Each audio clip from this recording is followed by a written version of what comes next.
ផ្លូវចិត្តពិតមិនមកដល់សាយរបួសផ្លូវកាយសែនស្ដាយនេះត្រាតែមុខនេកខាងឆ្វេងក៏ត្រូវពិការចំណែកស្នេហាមិនបានធ្លងផ្លាយទៅគួរបានដំណឹមអំពីយុទ្ធមិត្តថាមារីវត្ត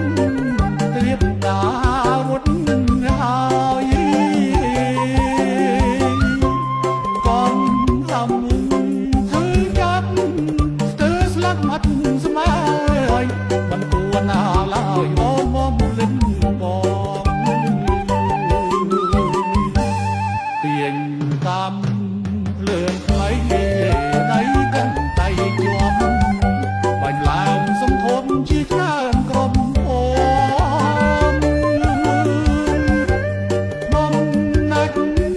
កាន់ខាងនំស្រងមួនអូមស្រីសំកណងទ្រមសងស្នេហា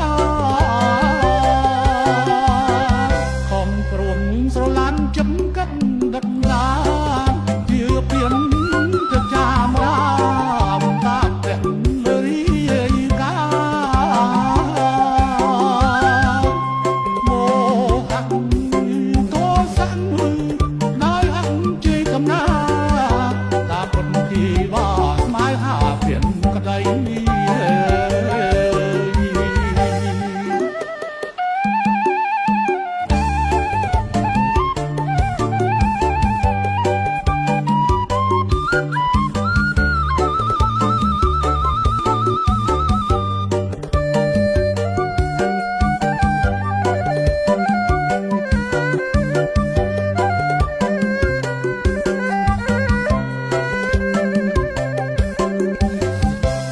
តាមការពិតល្មមមិនស្មានស្នំបងស្មានគុំ